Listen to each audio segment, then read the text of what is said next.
I dag vil jeg gerne lave beviset på sinusrelationen. Vi starter med at skrive arealet op for en almindelig trekant, som er en halv gange grundlinje gange højde. Det vil vi så gerne omskrive, så det passer til vores trekant, vi har her.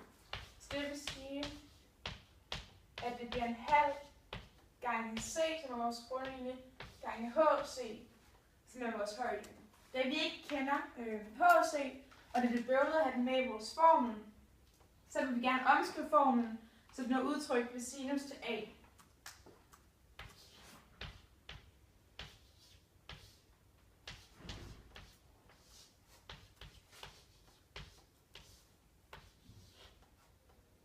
Og det skriver vi sådan her. Så vil vi gerne isolere HC, og derfor vil vi gange B på begge sider.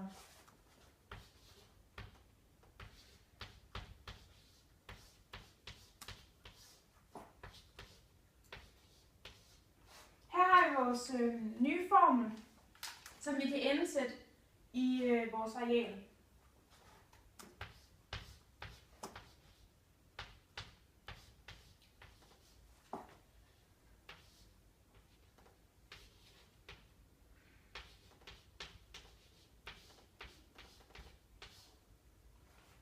Der er også to andre måder, hvorpå at man kan skrive formlen for arealet af trekant. Og jeg vil udregne den, hvor højt den hedder HA. Så derfor ser vi arealet en halv gange A hedder det, gange HA. Og det er det, der vi kan sætte en streg her, hvor vi siger, at grundlinjen er A, og højden hedder gange HA. Så vil vi så igen gerne fjerne det her, så vi omskriver formlen ved hjælp af sinus B.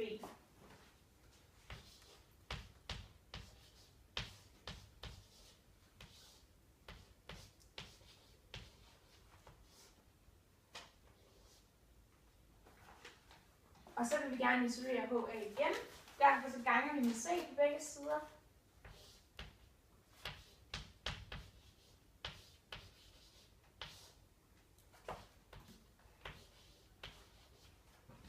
Nu har vi så vores anden omskrevet formel for HA, som vi kan sætte ind igen i vores areal.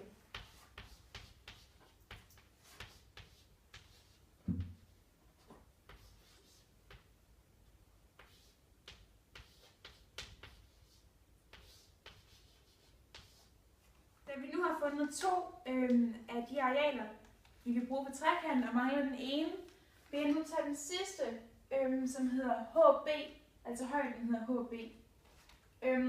Og den er her, HB, og der kan vi så skrive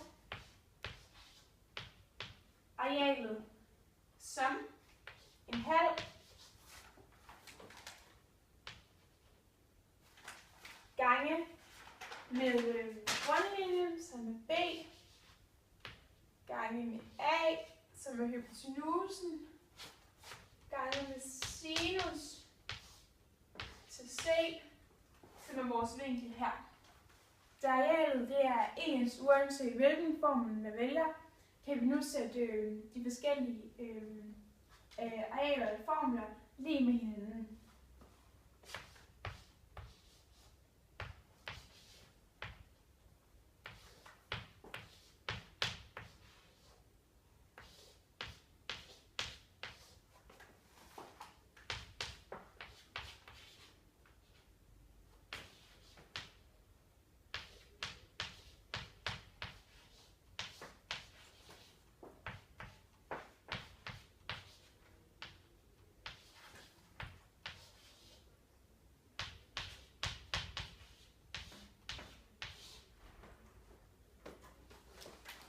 Herefter, når vi har skrevet dem lige med hinanden, kan vi nu dividere det med en halv gange A gange B gange C.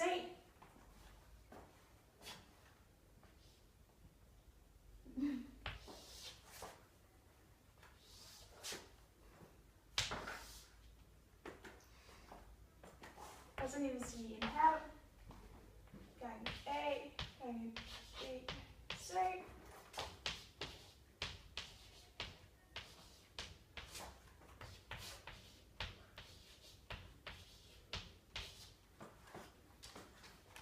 Og det giver så, eller det er så lige med,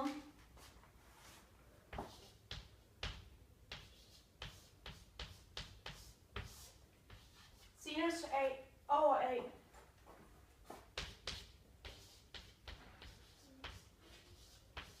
sinus B over B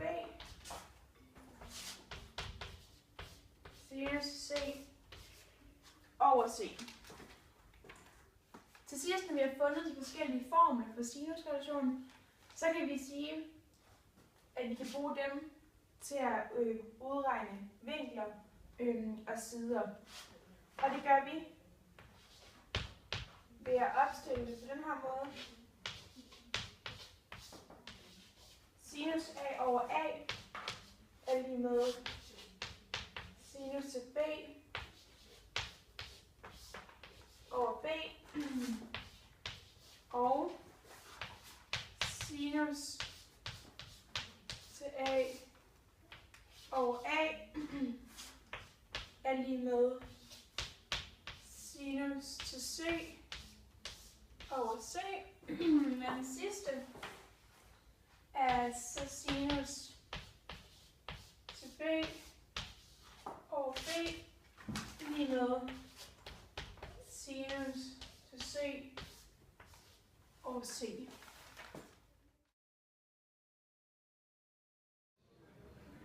Jeg vil gerne lave et eksempel på sinusrelationerne med denne spidsvinklede trekant. Jeg vil starte med at beregne siderne B og C og vinklen C. Det er vores ubekendte.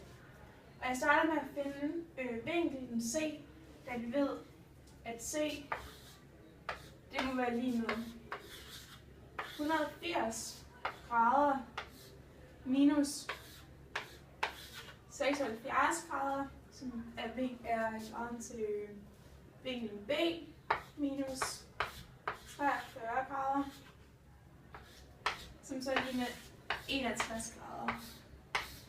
Så 61 grader kommer til at stå her. Og nu indsætter vi de ubekendte størrelser i sinusrelationen, da vi gerne vil finde siden B. Og her skriver vi sinus til 43 grader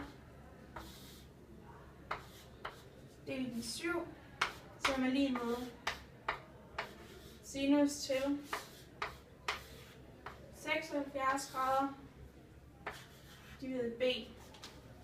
Og her kan vi så se, at det praktisk er gange over kors for at finde vores ubekendte. Og det skriver vi ved at sige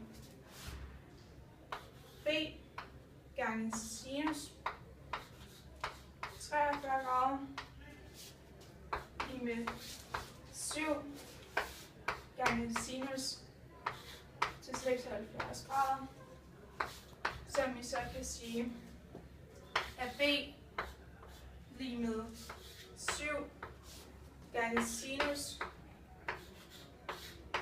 76 grader over sinus 43 grader. Og det er så lige med 9,959. Så vil vi gerne finde siden C, som vi gør på samme måde ved hjælp af sinusrelationerne. Og derfor så skriver vi sinus 43 grader igen over 7, som er lige med sinus til 61 grader nu over C.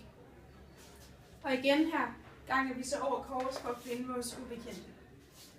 Hvor så der kommer til at stå C gange sinus til 43 grader, som står her, lige med 7 gange sinus til 61 grader. Og det skrives som C lige med 7 gange sinus til 61 grader over sinus til 43 grader.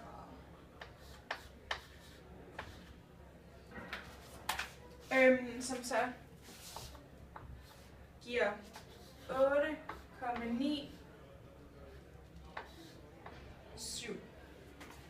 Og dermed er stykkerne i trekanten beregnet. Og nu kan vi så sige, at trekantens areal er t med halv gange a gange b gange sinus til c lige med halv gange 7 gange 9